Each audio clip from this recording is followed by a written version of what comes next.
नमस्कार दोस्तों, OCN network में आपका स्वागत है। मैं हूँ ओमकार चौधरी।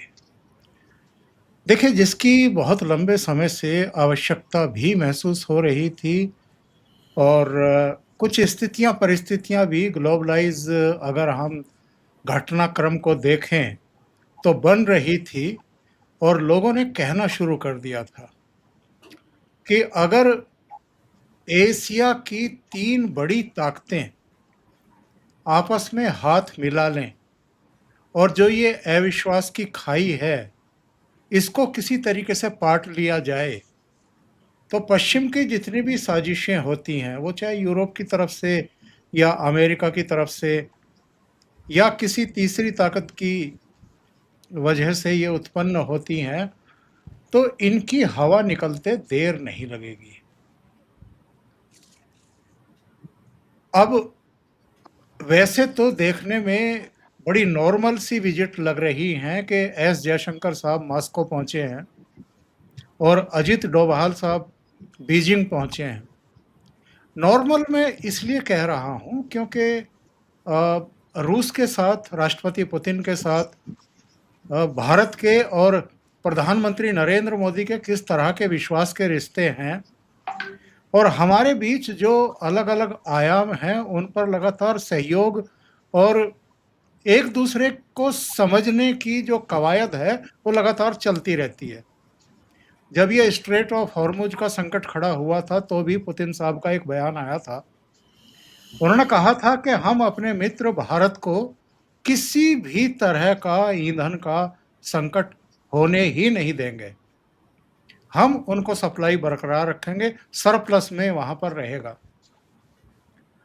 तो एक तो जो यहाँ पर ब्रिक्स समिट होने जा रही है, उसके मद्देनज़र ये दौरा बेहद महत्वपूर्ण है, दोनों का ही, डोभाल साहब का भी और एस जयशंकर साहब का भी।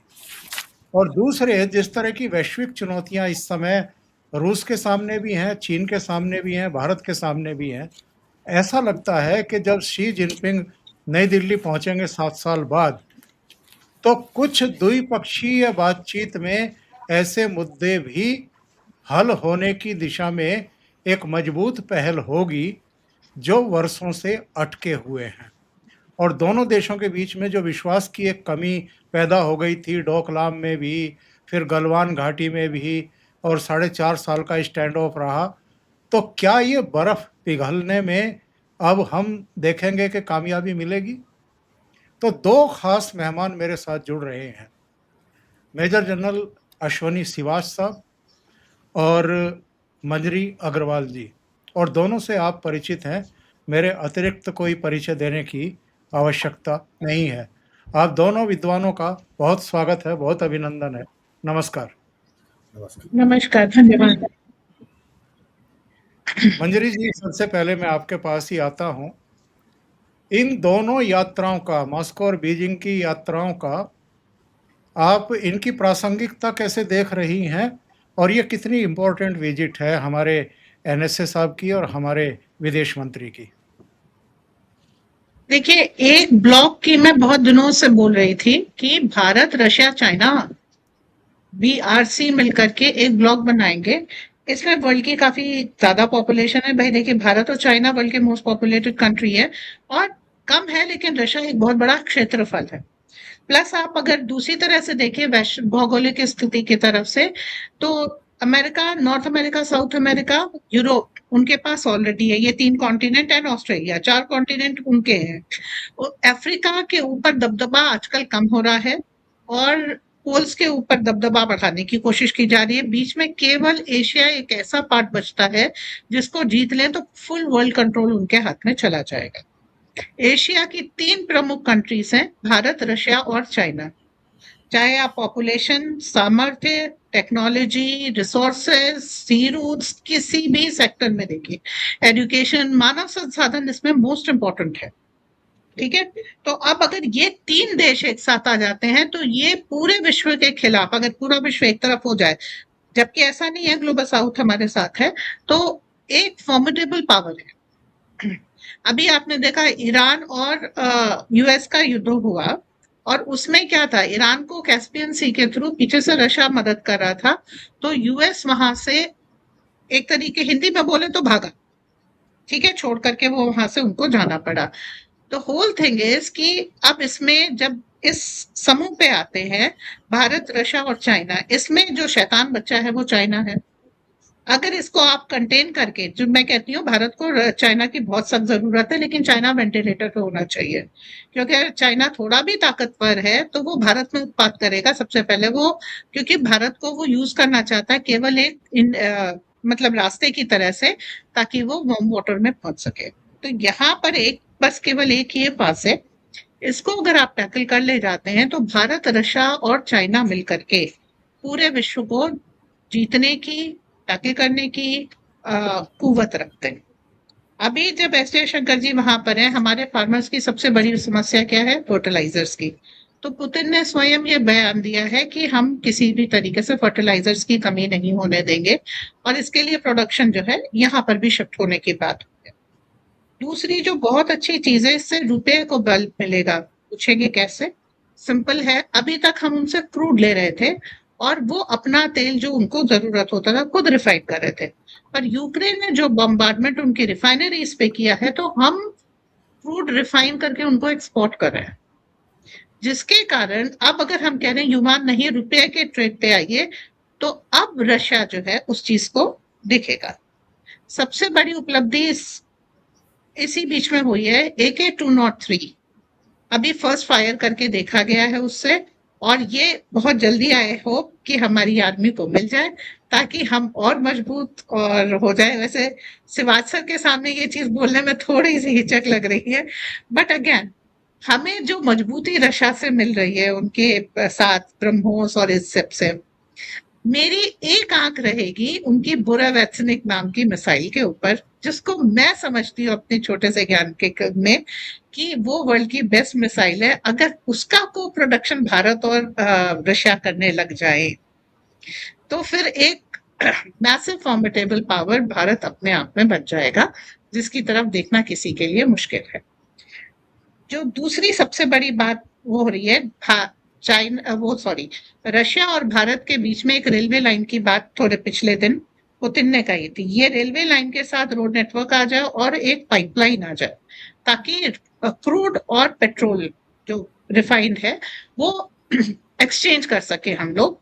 तो इसके साथ अगेन दो चीजें होंगी, हम चाइना को वाया लैंड रूट जो है आइसोलेट कर सकते हैं, पहली चीज। शॉर्टेस्ट रूट होगा भारत और रूस के बीच में। तीसरी चीज, जितने भी देश बीच में पड़ रहे हैं वो एक समय यूएसएसआर के पार्ट थे, कहीं ना कहीं रशिया का दबदबा है, तो सिक्योरिटी हमारे फेवर में जा रही है। चौथी चीज, एशिया जो है और ज्यादा सिक्योर हो जाएगा और हमारी इकोनॉमी को एक अलग लेवल तक बल मिलेगा। तो ये सब चीजें हमको देखना है। अगेन रशिया के थ्रू हमें कहाँ पुश मिल रहा है, आर्कटिक रीजन में, जहाँ के ऑयल को हम एक्सप्लोर कर रहे हैं, जहाँ के एनवायरनमेंट को हम स्टडी कर रहे हैं, और आर्कटिक रूट जो है हमारे लिए सबसे छोटा सी रूट होगा।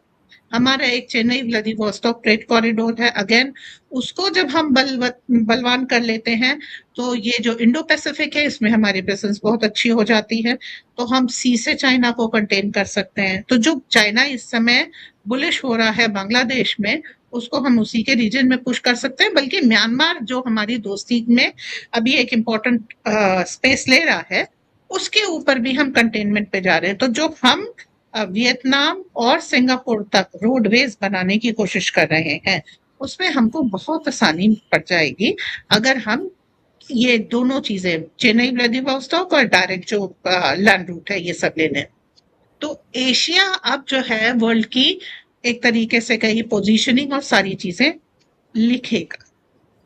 अगेन चाइना की तरफ आते हैं, चाइना को बहुत सारी चीजों में भारत की जरूरत है। कोल अडानी, थैंक्स टू अडानी भारत आ रहा है, थैंक्स टू ईरान वॉर उनके पास जो है क्रूड की भी दिक्कत हो गई है।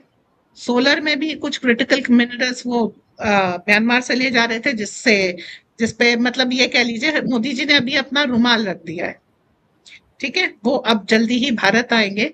तो एक क्रिटिकल मिनरल की जो टेक्नोलॉजी है जिसके ऊपर चाइना वर्ल्ड लीडर बना हुआ था, अगेन वो हमारी तरफ आ जाएगी। तो हम चाइना को सबसे पहले कंटेन कर रहे हैं। इस कंटेनमेंट में हम सबसे पहला चीज लेंगे, चाइना के साथ सभी देशों का बॉर्डर डिस्प्यूट है, हम बॉर्डर डिस्प्यूट शांत करके फिर एक पीस टॉक की तरफ, और जैसे ही हम पीस टॉक की तरफ बढ़ेंगे तो म्यूचुअली भारत और चीन मिल करके पूरे जो अमेरिकन डीप स्टेट है इसको बहुत अच्छी तरीके से हैंडल कर सकते हैं। तो अगेन ये जो मीट हो रही है इस समय, एक तरफ डोवाल साहब है, एक तरफ जयशंकर साहब है, इसकी गूंज इस समय अमेरिका में बहुत तेजी से सुनाई दे रही होगी। Over to you. जी, जी। बहुत अच्छी-अच्छी बातें आपने कही हैं मंजरी जी, पर इसमें बहुत लेकिन किंतु परंतु हैं। हाँ, बहुत सारे अगर लगे हुए हैं। तो ये जो जितने लेकिन किंतु परंतु हैं, ये कैसे सुलझेंगे, इसी के लिए मैं सिवाच साहब के पास चल रहा हूँ। जी, सिवाच साहब। हाँ, देखो सच्चाई यह है कि बदलते हुए रिश्ते हैं, एक चर्निंग इफेक्ट पूरे वर्ल्ड में हुआ है। आज जो इकोनॉमी एक मेन मुद्दा बन गया पूरे वर्ल्ड में, स्पेशली जो रशिया और यूक्रेन की लड़ाई हुई है, और जो अमेरिका और इजराइल मिल के ईरान के ऊपर लड़ाई कर रहे हैं, उससे पूरा का पूरा आप ये देखें समीकरण बदल गया है। अगर हम बात करें अपनी भारत और रूस की और भारत और चीन की, क्योंकि ये दो मुद्दे हैं जो आज की तारीख में हम डिस्कस करें। देखो, भारत और रूस की दोस्ती तो हिमालय से भी ऊंची है, और इसमें कोई डाउट नहीं कि हम एक स्पेशली प्रिविलेज स्टैटिक पार्टनरशिप है। और आज रूस को भारत की जरूरत है और भारत को रूस की जरूरत है, क्योंकि अब सच्चाई क्या है कि रूस आइसोलेट हो चुका है और रूस इकोनॉमिकली डिपेंडेंट होता जा रहा है चीन पे। और जब से यूक्रेन ने ड्रोन का इस्तेमाल करके वो डीप इनसाइड स्ट्राइक कर रहा है, उसकी रिफाइनरीज उसने बर्बाद कर दी, और इसके साथ साथ उसका जो लॉजिस्टिक हब सेंटर भी किसी हद तक नुकसान हुआ है, कम्युनिकेशन सेंटर, कमांड सेंटर। तो कहीं ना कहीं सेटबैक है आज की तारीख में पुतिन के पास, और उसको भारत की मदद चाहिए, और भारत को अब मदद देनी चाहिए, क्योंकि रूस भारत के साथ हरदम खड़ा रहा है, इसमें कोई शक नहीं। और भारत को दो क्या चीज चाहिए आज की तारीख में, भारत को ऑयल चाहिए, वो भी डिस्काउंटेड रेट पे, जो कि रूस हमको दे रहा था और अभी देने को तैयार है। फर्टिलाइजर के लिए भी वो अब अपने पूरे के पूरे उसने जो दरवाजे खोल दिए हैं कि वो फर्टिलाइजर भी भेजेगा। SU-57 भी कम से कम 10 से 12 ऑफ द शेल्फ देने की बात हो रही है रूस से। और हथियार, इसमें कोई शक नहीं कि लेटेस्ट टेक्नोलॉजी भारत को देते रहा है जो रूस। ये बरमोस मिसाइल जो बनी थी, ये जॉइंट प्रोटेक्शन थी, और आज की तारीख में ये भारत ऑलमोस्ट खुद बना रहा है 52% से ज़्यादा। और इसी प्रकार जो AK-203 की बात कर रही है कि जो अमेठी के अंदर ऑलमोस्ट वो तैयार हो गई है, वो 6 लाख के करीब अगले 2-3 साल में इंडियन आर्मी को दिया जाएगा। उसकी सबसे इम्पोर्टेंट चीज़ ये है कि वैसे तो ये जॉइंट प्रोटेक्शन थी, मगर इंडिजिनस पार्ट्स 100% लगे। तो सच्चाई है कि भारत और रूस के जो रिश्ते हैं वो घनिष्ठ हैं। हमें प्रेशर में नहीं आना चाहिए यूएस के, और भारत ऑयल इससे खरीद लेना चाहिए। और जो बात हो रही थी, मंत्री मैम बोल रही थी कि भाई रिफाइंड ऑयल की बात हो रही, सच्चाई क्या है, रिफाइनरी 80% बर्बाद कर दी है यूक्रेन ने। आज की तारीख में जो रूस है वो रिफाइनरी पॉइंट ऑफ व्यू से बेलारूस की 2 रिफाइनरी काम करी, उस पर डिपेंडेंट, और भारत पे भी रिफाइंड ऑयल जा रहा है, हमारी रिफाइनरी काम कर रही हैं। तो ये सच्चाई है कि आपस में आज की तारीख में हमारा $51 बिलियन का ट्रेड है, वो अगले 3-4 साल में $100 बिलियन होगा। मगर रूस के साथ भी हमें ध्यान देना पड़ेगा कि हमारा जो ट्रेड सरप्लस है वो रूस की तरफ है। मगर ये सच्चाई है, रूस और भारत के रिश्ते हरदम बढ़ते जाएंगे। जब बात भारत और चीन की आती है तो उसके लिए हमें कॉशन है, क्योंकि चीन पे आप पूरा भरोसा नहीं कर सकते, क्योंकि जब तक line of actual control demarcation नहीं होगी, चीन प्रेशर डालता रहेगा। कि चीन के इंटरेस्ट में है कि वो भारत को दबा के रखे, क्योंकि चीन आने वाले समय में एक महान शक्ति बनना चाहती है, और वो महान शक्ति तभी बन सकती है जब वो एक प्रकार भारत को दबाए। तो वो कंपटीटर है, और वो हरदम भारत को एक प्रकार सराउंड करने की भी कोशिश कर रहा है। आप देखो कि जिस प्रकार से म्यांमार में उसने कोको आइलैंड्स और कुआ कप्पू है, उसके बाद जो चिटागोंग है वो आपका बांग्लादेश में, फिर हमनटोटा श्रीलंका में, जिबूटी ईस्ट अफ्रीका में और ग्वादर पोर्ट जो एक प्रकार से पाकिस्तान में।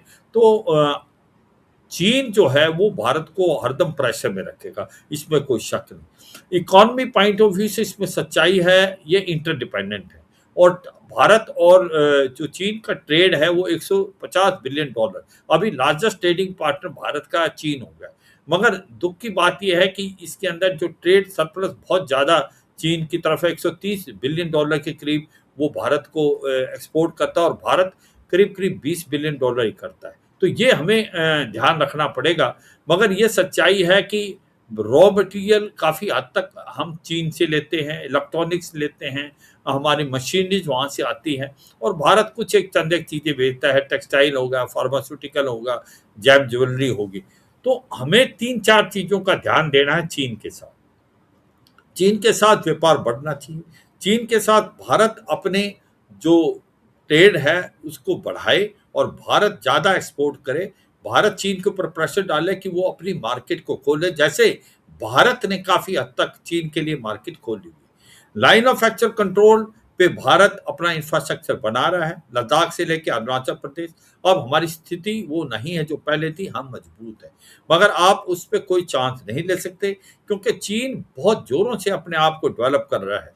जिस प्रकार से cyber warfare, missile, rocket force का आर्टिफिशियल इंटेलिजेंस का इस्तेमाल कर रहे हैं, तो कतई ये नहीं सोचना चाहिए कि भारत और चीन के रिश्ते अब अच्छे हो रहे हैं इकोनॉमिकली, अब हम एक ऊपर डिपेंडेंट हैं, तो लाइन ऑफ एक्चुअल कंट्रोल में शांति रहेगी।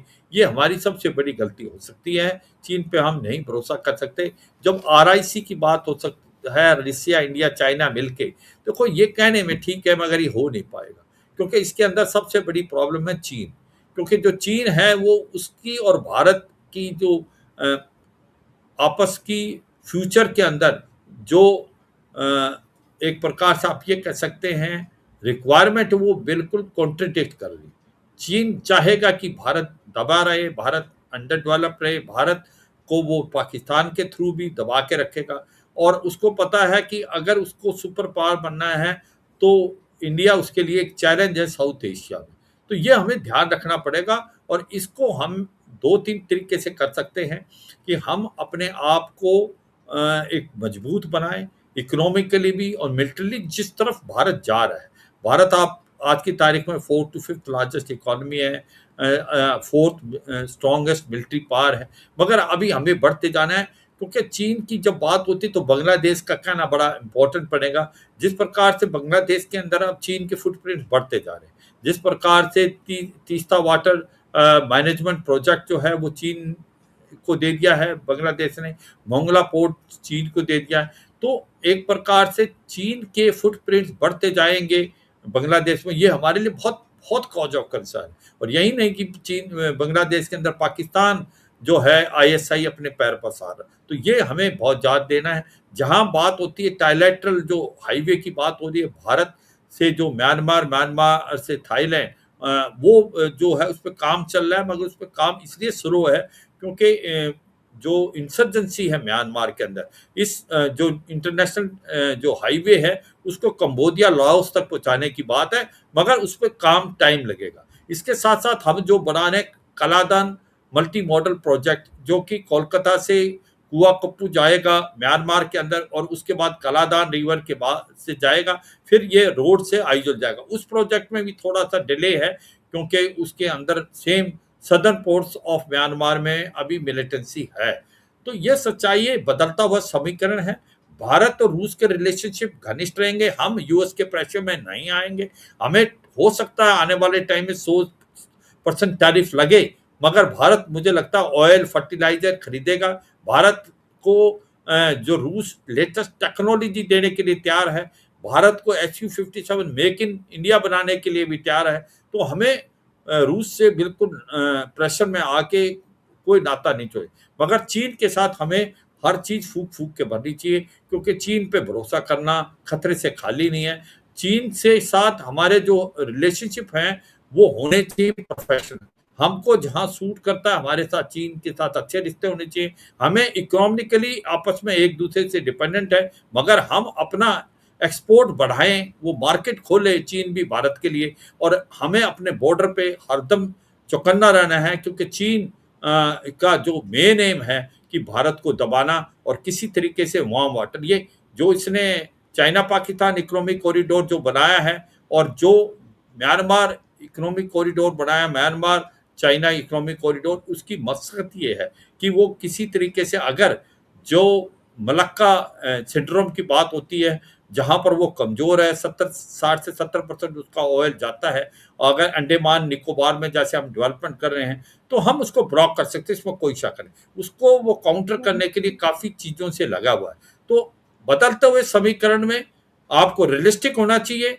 भारत और रूस के रिलेशन बहुत इंप्रूव होंगे, मगर भारत और चीन के रिलेशन इंप्रूव होने चाहिए, मगर कॉशन के साथ, और हमें सोच समझ के चीन के साथ चलना चाहिए। चौधरी साहब। बहुत महत्वपूर्ण बातें आपने कही हैं शिवाज सर। मंजरी जी, एकजुटता और विश्वास कायम ना होने की वजह भी मुझे लगता है कि चीन ही है। और अगर मैं ग्लोबली सोचता हूँ तो भारत को सबकी ज़रूरत है। हर क्षेत्र में उत्पादन बढ़ रहा है, निर्यात बढ़ रहा है। जैसे चीन यूएस की तरफ से चुनौतियां फेस कर रहा है, भारत के सामने भी हम देख रहे हैं कि यूएस तरह-तरह के अड़ंगेबाजी तो लगाना शुरू कर ही चुका है। भारत को क्या बहुत सोच समझ कर के पत्ते फेंटने होंगे? क्योंकि हमने एफटीए पर भी देखा है, हमने बहुत समझदारी से अपने पाँव आगे बढ़ाए हैं। यूएस ने टैरिफ लगा दिया 50%, लेकिन हम उसके प्रेशर में नहीं आए। बाद में ट्रंप की समझ में आया कि वो गलत जगह प्रेशर टैक्टिस अपना रहा है, भारत झुकने वाला नहीं है, टूटने वाला नहीं है। हालाँकि बीच में पुतिन ने समझाया भी था कि भारत और चीन दोनों बड़ी और पुरानी सभ्यताएँ हैं और उनकी आबादी का साइज़ भी इतना है कि आप उनको धमका नहीं सकते। आप उनको अपमानित करके अपनी बात नहीं मनवा सकते। तो मैसेज देना तो ठीक है। एक बार एससीओ समिट में प्रधानमंत्री नरेंद्र मोदी और पुतिन साहब, और जाहिर है चूँकि वहाँ थी चीन में, तो चीन के राष्ट्रपति तीनों एक ही फ्रेम में दिखाई दिए थे और उसका बड़ा ज़बरदस्त इम्पैक्ट यूएस पर हुआ था। वो नवारों से लेकर के तमाम जितने भी उनके वित्त मंत्री जो बकवास कर रहे थे, वो बकवासबाजी पर एकदम जैसे ब्रेक लग गया था। तो मैसेज देना तो ठीक है, लेकिन चीन पर भरोसा करना आँख मूंद करके खतरे से खाली नहीं होगा।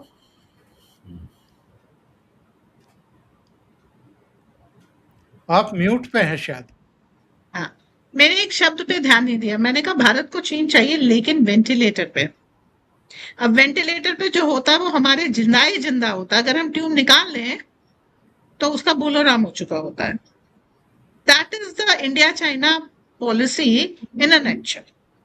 अब पहली बार आप देखिएगा रशिया में जी मोदी और पुतिन साथ में थे, where Xi was ready to run away from the frame. जब आप एससीओ समिट में इन तीनों को चाहते हैं तो देखते हैं तो ऑल थ्री आर स्माइलिंग, दो कार डिप्लोमेसी बिगैन कि पुतिन की कार में मोदी जी बैठे थे। ठीक है, इसके पीछे के इम्प्लीकेशन सब लोग जानते हैं कि क्यों बैठना पड़ा उन्हें। पुतिन ने मोदी जी का इंतजार किया था। अब एक साल बाद अब फिर वही सीन रिपीट हो रहा है। आप देखिए पिछली बार एससीओ से पहले कितनी ज्यादा ट्रिप्स थी एस जयशंकर जी की, डोभाल सर की और राजनाथ सिंह सर की। तो ये इसलिए नहीं थी कि हम भरोसा कर रहे थे, इसलिए कि हम खरा खरा सौदा कर रहे थे। ठीक है, दूसरी चीज, पहली बार आपने वांगी के मुंह से सुना कि भारत और चीन को एक दोस्ती रखनी चाहिए। आज तक कभी चाइना ने किसी देश के लिए इन शब्दों का प्रयोग किया है? नहीं। ओके, आप समझिए, जो चीज मैं शांति से बोल रही हूँ, ऑस्ट्रेलिया से चाइना के लिए कोल जाता था, उनके पास सबसे ज्यादा थर्मल पावर एनर्जी थी। Adani enters in Carmichael mines and कोयला जो है भारत आने लग गया। ठीक है, उसका नतीजा क्या हुआ, वहां के थर्मल पावर स्टेशंस को इतनी बड़ी नुकसान हुई, वहां पर इलेक्ट्रिक प्रोडक्शन बंद हो गया करीब करीब, और उसके कारण फॉक्सकॉन जो चाइना में था आज भारत में है। आपको याद होगा फॉक्सकॉन की वो फैक्ट्री थी जहां चाइना के वर्कर्स को कैद करके रखा गया था, उन्होंने कई मंजिल ऊपर से छलांग लगा दी थी नीचे, they were not ready to be locked inside. आज Foxconn is working in India. So आप समझिए हम उनसे इंडस्ट्री लेके आ रहे हैं, जो काम हम शांति से कर रहे हैं, जिसको हम एट द पॉइंट हम बहुत ज्यादा हाईलाइट नहीं कर रहे हैं फॉर सर्टन रीजंस, हम उनको बहुत अच्छी तरीके से काउंटर कर रहे हैं। इट्स नॉट दैट कि हम उनके ऊपर भरोसा कर रहे हैं, हम उनको काउंटर कर रहे हैं, उनकी चालों को नष्ट कर रहे हैं। आप उस चीज को देखिए, उन्होंने ठीक है हम्बन टोटा लिया, हम्बन टोटा लेने के बाद उनको क्या फायदा हुआ? कुछ नहीं। आज हमने उसके पैरेलल विंजिंगियम बना लिया, सारी जो है विंजिंगियम से ट्रेडिंग हो रही है। ठीक है, तो आप समझिए वो ग्वादर लेके बैठे हैं, तो हमारे पास उसके बगल में ईरान का पोर्ट था चाबहार। मोजाम्बिक चैनल से निकलने के लिए चाइना को मेहनत करनी पड़ रही है। ठीक है, हाँ, उन्होंने क्रा कनाल लेनी चाहिए थी थाईलैंड में, वहां पर किसने काउंटर किया? अगर आप क्रा कनाल बना भी लेते तो हम हैं। अभी जो मोदी गए हैं ऑस्ट्रेलिया और न्यूजीलैंड, आप समझिए किस तरीके से, जब चाइना जिसको साउथ चाइना सी कहता उसको हम इंडो पैसिफिक करा लाए। ठीक है, मतलब वहां पर भारत की होगी Indo Filipino tie, Indo Japanese tie, Indo Russian tie. ठीक है, और जो हम दानांग बना रहे हैं वियतनाम में, उसको हमें नहीं भूलना चाहिए। तो हम इंडो पैसिफिक को हर तरफ से घेरना है, तो उसमें वहां पर चलना किसका मुश्किल होगा? चलना चाइना का मुश्किल होगा। एक ताइवान एक छोटा सा आइलैंड है, 3 सीज रख चुका है पिछले 1 साल में चाइना, और उसको उन्होंने नाम दिया है कि हम एक्सरसाइज कर रहे थे। एक छोटा सा आइलैंड ताइवान नाम का वो ले नहीं पा रहा है। कंबोडिया को वेपन सप्लाई करके थाईलैंड से कौन लड़ा? चाइना लड़ा। ठीक है, उसके बाद फिर उसको विड्रॉ करना पड़ा वहां से। जो हम ऑस्ट्रेलिया और न्यूजीलैंड के दौरा किया था, साउथ चाइना सी आने के बाद you can go through Indonesia and come to Indian Ocean. Indonesia किसका बेटर पार्टनर है? उसका डीएनए भारतीय है। ठीक है, मैं बिल्कुल पॉलिटिकल वही टर्म बोल रही हूँ जो वहां के प्रेसिडेंट ने बोला है, प्रधानमंत्री ने, ये सब लोग बोल रहे हैं। अगर आप उसको जो है ईस्टवर्ड जाते हैं तो आपको मिलता है ऑस्ट्रेलिया, ऑस्ट्रेलिया के पास न्यूजीलैंड। वहां पर किसके बेसिस आ रहे हैं? यूएस बेसिस तो विड्रॉ कर रहे हैं, भारतीय नेवी वहां पर अपनी प्रेजेंस बढ़ा रही है। तो जब हम फिलीपींस, जब हम Japan, Australia, New Zealand, Indonesia, Sri Lanka, Maldives उनके साथ था, अब हमारे साथ है। उसके बाद फिर हम मोजाम्बिक चैनल ले लें, बाबल मंडप, जैसे ही आप निकलते हैं आपको इंडियन नेवी मिलती है, और हुतीस को केवल कौन कंट्रोल कर पाता है? Indian navy. ठीक है, अरेबियन सी में आप वहां पर खड़े यूएसएस है, लेकिन वहां पे मोस्ट फॉर्मिडेबल इंडियन नेवी है। ठीक है, तो आप जब इंडियन ओशन को बहुत अच्छी तरीके से सिक्योर कर रहे हैं, तब आप वहां से चाइना का मूवमेंट कम कर रहे हैं, खत्म कर रहे हैं। और चाइना का मूवमेंट खत्म होने का मतलब उसका 70% ट्रेड आप कंट्रोल कर रहे हैं। थ्रू मलक्का ही नहीं, कहीं भी चाइना नहीं आ सकता। जब आया था वो सी बेड स्टडी करने के लिए श्रीलंका के पास, तब हमने उनके शिप्स में जिब्रिश भर के भेजा था। ओके, कोबाल्ट का एक माइन वहां पर निकला था अंडर सी, एंड चाइना तक ने एक समय था उसके ऊपर अपना दावा पेश किया था। आज China has left there claim on that. तो ये भारत की छोटी छोटी विजय हैं जो हम आसानी से इग्नोर करते जाते हैं। गलवान में देखिए कौन हारा? चाइना। डोकलाम में कौन हारा? चाइना। हम भूल जाते हैं कि वहां के सोल्जर्स पीएलए के अब हमसे डरते हैं। श्रीवास्तव को तो अच्छी तरीके से मालूम हुआ, एक Chinese higher official white flag लेकर के भारत की तरफ आया भी था, हमने उसको लौटा दिया, बात अलग है। बट क्या हालत है पीएलए की वाइल फेसिंग इंडियंस? इंडियंस तो छोड़िए, उनको तो पाकिस्तानी जनरल पब्लिक पीट करके निकाल दिया। आजकल उनका प्रेजेंस कितना है पाकिस्तान में, द वर्ल्ड नोस। पीएलए की कोई वो नहीं है। आप अपनी फॉर्मिडेबिलिटी अपनी आर्मी से दिखाते हैं। What is a PLA? PLA just has proven itself just a political tool. And आप कह लीजिए कि विश्व की इस समय सबसे बड़ी नौसेना चीन के पास है, पर कितने दिन वो सीज रख पाती है, और पीएलए कितनी अच्छी तरीके से उसको ड्राइव कर पाती है। एंड लुक एट हमारे मार्कोस, ठीक है, जिन हूती से अमेरिकन यूएसएस हार करके पीछे लौट जाता है, वो हमारे मार्कोस को देख करके पानी में छलांग लगा देते हैं। Doesn't it tell about our power? तो जब हम डील कर रहे हैं तो हम बहुत विनम्रता से इस चीज को कह रहे हैं, और ये विनम्रता ये रशिया भी समझ रहा है, तभी आज दोस्ती है। भय बिन होए न प्रीत, हम भूले नहीं है, ये हमारा कोर वो वाक्य है। तो आज हम जाकर के हम्बन टोटा के एयरपोर्ट को मेंटेन कर रहे हैं। और क्यों? क्योंकि अगर हम चाहेंगे तो हम्बन टोटा पे सामान आएगा, बिकॉज चीन is not a purchasing power. Again, ये बहुत इंपॉर्टेंट पार्ट है। अगर हम्बन टोटा पे सामान आना है तो वो कोई खरीदेगा तब आएगा। Bharat has a capacity to import, whereas Cheen is only exporting.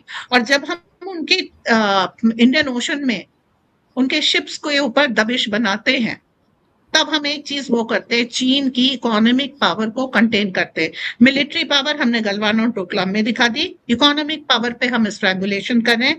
अब आ जाते हैं सी रूट के ऊपर, जिस चीज की मैंने बात की थी, चेन्नई व्लादिवोस्टॉक कॉरिडोर, इसकी अभी पुतिन ने भी चर्चा की है। एंड यही चीज एक ऐसी है जो सी में चाइना को स्ट्रैंगुलेट करती है। चाइना अगर ऊपर की तरफ जाए, जहां पर जापान और रशिया मिलते हैं व्लादिवोस्टॉक के पास, तो वहां से वो पोल की तरफ से होके अलास्का आसानी से जा सकती है। It is only 2.5 mile away from Russian tip, ठीक है। लेकिन वहां पर रशिया चाइना को इंपॉर्टेंस नहीं दे रहा है, वरना AK-203 चाइना में बनती, ब्रह्मोस चाइना में बनती, सुखोई 57 का प्रोडक्शन चाइना जाता, जो कि नहीं गया। रिफाइनरी खाली हमारे पास नहीं है, चाइना इज अ मतलब मैन्युफैक्चरिंग हब। अगर उनके पास कॉन्ट्रैक्ट हो तो 4 रिफाइनरी बना के डाल दिए होते अब तक। अभी जो हमने म्यांमार के प्रेसिडेंट को इलेक्ट होने में चाइना ने मदद की है, पर उसकी फर्स्ट विजिट इंडिया थी। और म्यांमार चाइना के क्रिटिकल मिनरल्स का 70% सप्लायर है।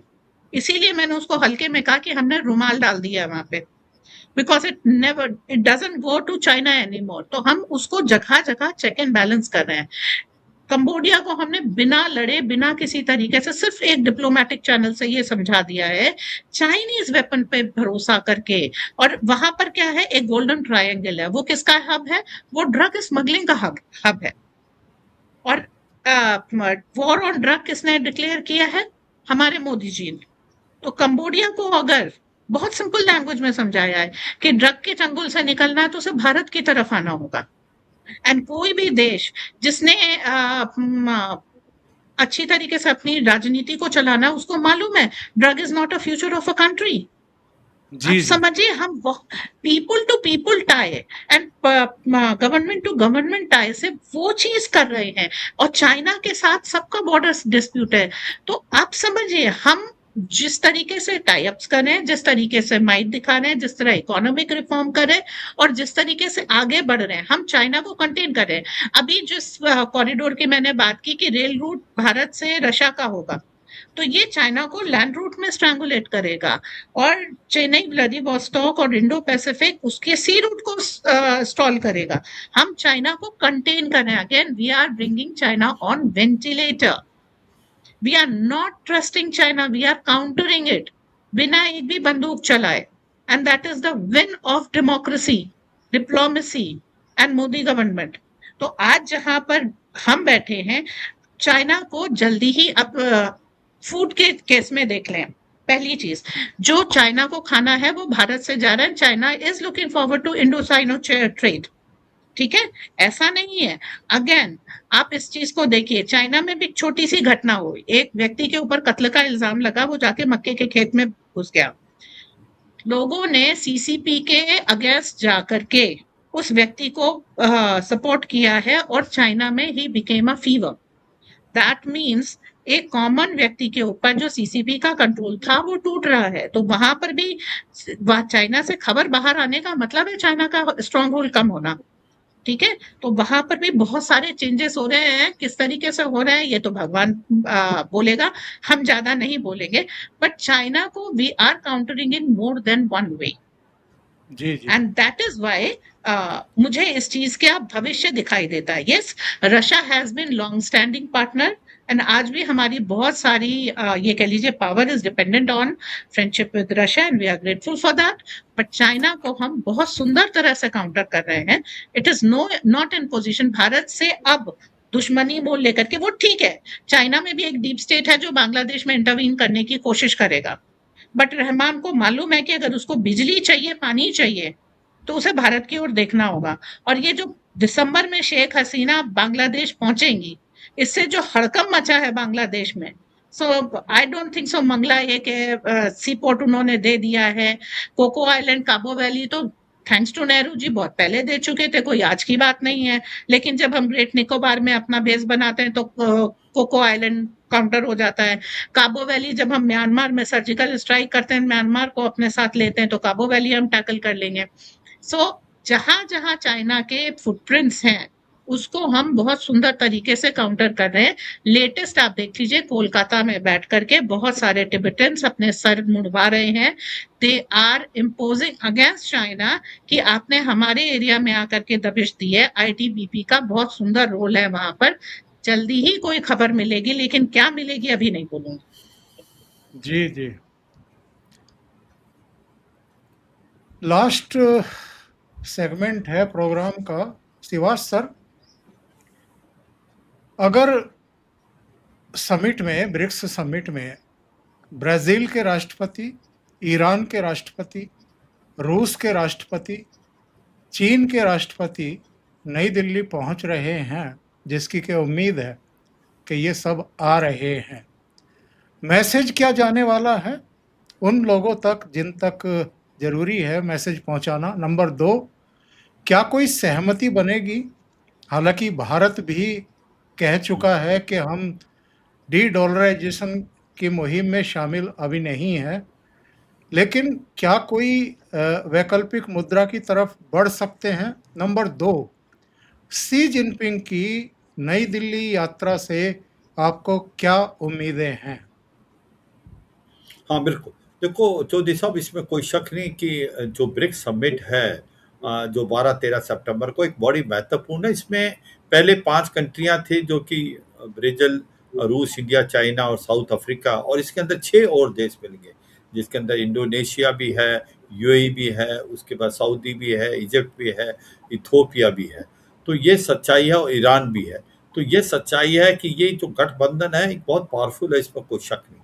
और ये एक इकोनॉमिक फोरम बन सकता है, इसमें दो राय नहीं। मगर सच्चाई है कि जो आपने बताया कि भारत बहुत ध्यान से इसके ऊपर चलेगा, क्योंकि कहीं ना कहीं अमेरिका को यही डर है कि डी डॉलराइजेशन, क्योंकि आज तक अमेरिका पूरे वर्ल्ड पे एक महाशक्ति कैसे बना है, वो यूएस डॉलर के, एक पेट्रोल डॉलर, जहां पर भी पेट्रोल का अभी तक आन दान होता है वो डॉलर से होता है। और जिस दिन ये कॉल्ड्रन टूट गया तो आप देखें कि डॉलर का अस्तित्व ही खत्म हो जाएगा।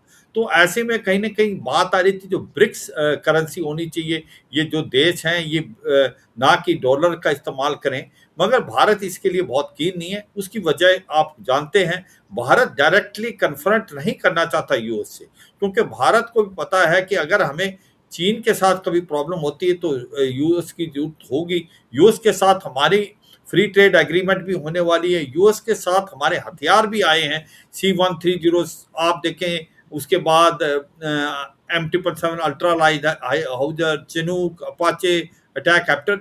तो सच्चाई यह है कि फूक फूक के हमने भरना है। हम चाहेंगे कि इकोनॉमिकली एक दूसरे के अंदर हमारे ट्रेड ज़्यादा हो, मगर इसके साथ साथ कोई ऐसा काम ना करे जिसके कारण भारत और अमेरिका के रिलेशन में कोई भी तनाव आए। तो ये एक हमें बहुत ही सोच समझ के चलना है। जो बात आ रही है कि इसकी सक्सेस क्या है, इसकी सक्सेस ये है कि अगर इसके अंदर पुतिन आते हैं, शी जिनपिंग आते हैं, और ब्राजील के प्रेसिडेंट आते हैं, और साउथ अफ्रीका के भी हो सकता है प्रेसिडेंट आए, तो ये एक बहुत ही महत्वपूर्ण होगा, क्योंकि ये एक बड़ी महाशक्तियां हैं, इसमें कोई शक नहीं है। अभी पुतिन जो बातें हैं, पुतिन की तरफ अगर आप देखें कि इंटरनेशनल क्रिमिनल कोर्ट ने उनके अगेंस्ट वारंट इश्यू किए हुए हैं, और वो किसी जगह में ही जा सकते हैं। और भारत एक ऐसा देश है जहां पर पुतिन को लगता है कि सबसे अच्छा दोस्त अगर वर्ल्ड में जो है तो वो रूस का भारत है, ना कि चीन। चीन पे डिपेंडेंट होता जा रहा है रूस, मगर उनकी दोस्ती नहीं है। ये हमें ध्यान रखना चाहिए कि जो ईस्ट रशिया है, पोर्शन है, ये वही इलाका है जो कि सेकेंड वर्ल्ड वॉर से पहले ही रूस ने चीन से लिया था। और कहीं ना कहीं उसकी बात हो रही है कि उसकी जो व्लादिवोस्टोक की भी बात, जिसकी बात हम कर रहे थे, चेन्नई से जाता है, वो इलाका सारा किसी टाइम में चीन का है। और चीन किसी चीज को इतनी जल्दी भूलता नहीं है। तो ये सच्चाई है कि चीन और रूस के रिलेशनशिप वर्केबल हैं, मगर ये कहना कि आपस में दोस्त हैं, मुझे लगता है ये क्वेश्चन मार्क है। जबकि भारत और रूस की जो दोस्ती है वो घनिष्ठ है, एक दूसरे पर डिपेंडेंट है, एक दूसरे पर भरोसा है। तो ये हमें बरकरार रखना चाहिए, इसमें कोई शक नहीं। और भारत ये जो ब्रिक्स समिट है बड़े सोच समझ के चलेगा, क्योंकि ये एसिड टेस्ट है। हम नहीं चाहते कि हम अमेरिका और यूरोपियन कंट्री से अपने रिलेशनशिप खराब करें। इसके साथ साथ हम अच्छे रिलेशनशिप अपने साथ रूस के साथ, और एक प्रोफेशनल वर्केबल रिलेशन चीन के साथ। बहुत अच्छी बात की मंजरी मैम ने भी कि भाई हो क्या रहा है कि जो चीन एक मैन्युफैक्चरिंग स्टेट है, वो एक्सपोर्ट करता है, उसको मार्केट चाहिए, और भारत एक बहुत बड़ी मार्केट है। मगर हमें भी अपना आगे देखना है कि सप्लाई चेन किसी हद तक चीन से शिफ्ट हुई थी, वो वियतनाम में गई, थाईलैंड में गई। भारत चाहेगा कि वो सप्लाई चेन भारत के अंदर आए। भारत एक प्रकार से ऐसा देश बनता जा रहा है, इकोनॉमिक हब सेंटर, क्योंकि भारत के अंदर वो सब खसूसियत है जो चीन में है। लेबर हमारे पास भी चीप है, हमारे पास भी इलेक्ट्रिसिटी, हमारे पास भी पानी। और मोदी गवर्नमेंट के आने के बाद जो एक प्रकार से आपको जो लाइसेंस वगैरह मिलते हैं, उसमें काफी आपका सहूलियत आई है। तो मैं कहूंगा कि बहुत अच्छी बात है, भारत के अंदर ब्रिक्स समिट हो रही है, भारत इसका भरपूर इस्तेमाल करेगा और सोच समझ के चलेगा।